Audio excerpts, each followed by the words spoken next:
Dear students, आप लोग कैसे हैं। लोअर जूलॉजी का जो पोर्शन था उसके इंट्रोडक्टरी पॉइंट को हम लोगों ने डिस्कस कर लिया है। आज से हम लोग लोअर बॉटनी के कुछ इंट्रोडक्टरी पॉइंट को डिस्कस करेंगे, जिसमें मैंने सबसे पहला क्लासिफिकेशंस ऑफ लिविंग ऑर्गेनिजम्स लिए हुए हैं, जो कि प्रत्येक जितने भी क्लासिफिकेशंस वो सब कहीं ना कहीं किसी न किसी एग्जाम्स में पूछे गए हैं। तो उसमें सबसे पहला मैंने लोअर बॉटनी में क्लासिफिकेशंस ऑफ लिविंग बींग्स को लिया हुआ है, जिसमें मैंने 2, 3, 4, 5, 6 एंड 7 किंगडम ऑफ क्लासिफिकेशंस को यहाँ पर लिया हुआ है। तो सबसे पहले जो हमारा 2 किंगडम सिस्टम ऑफ क्लासिफिकेशंस होता है, उसको देने का जो क्रेडिट है वो कार्ल लिनियस को है, जिन्होंने 1758 ईस्वी में क्या किया था, इस क्लासिफिकेशन को सबसे पहले क्लासीफाई किया।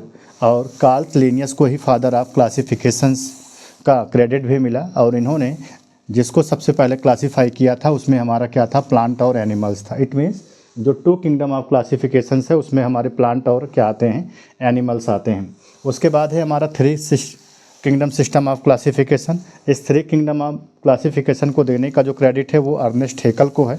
अर्नेस्ट हेकल ने 1894 में क्या किया था, सबसे पहले 3 किंगडम सिस्टम को क्लासीफाई किया, और जिसमें उन्होंने प्लांट एनिमल्स को लेकर के एक नया टर्म वहाँ पर इंक्लूड किया था, जो हमारा क्या था, प्रोटिस्टा था। नेक्स्ट हमारा होता है 4 किंगडम क्लासिफिकेशन। 4 किंगडम क्लासिफिकेशंस को देने का जो क्रेडिट है वो कोपलैंड को है, जिन्होंने कि 1956 में क्या किया था, एक नया टर्म इंक्लूड किया, जिसमें हमारा प्लांट हो गया, एनिमल्स हो गया, प्रोटिस्टा हो गया। उसमें बाद हमारा क्या आया नया टर्म, वो था मोनरा। उसके बाद हमारा 5 किंगडम, जो कि सबसे मोस्ट सुटेबल क्लासिफिकेशन था, जो कि R.H. बेटकर के द्वारा दिया गया 1969 में, और उन्होंने एक नया टर्म यहाँ पर इंक्लूड किया, फंजाई।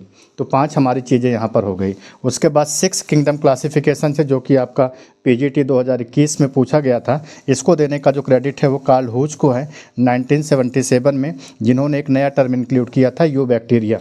उसके बाद हमारा 7 किंगडम क्लासिफिकेशन से, जो सबसे मोस्ट अवेटेड है, ये अभी एग्जाम में नहीं पूछा गया, इसको देने का जो क्रेडिट है वो थॉमस कैवलियर स्मिथ को है, जिन्होंने 1987 में एक नया टर्म इंक्लूड किया था, वो हमारा क्या था, आर्कीबैक्टीरिया। तो ये तो था हमारा लोअर बॉटनी में क्लासिफिकेशंस ऑफ लिविंग बींग्स। धन्यवाद, जय हिंद।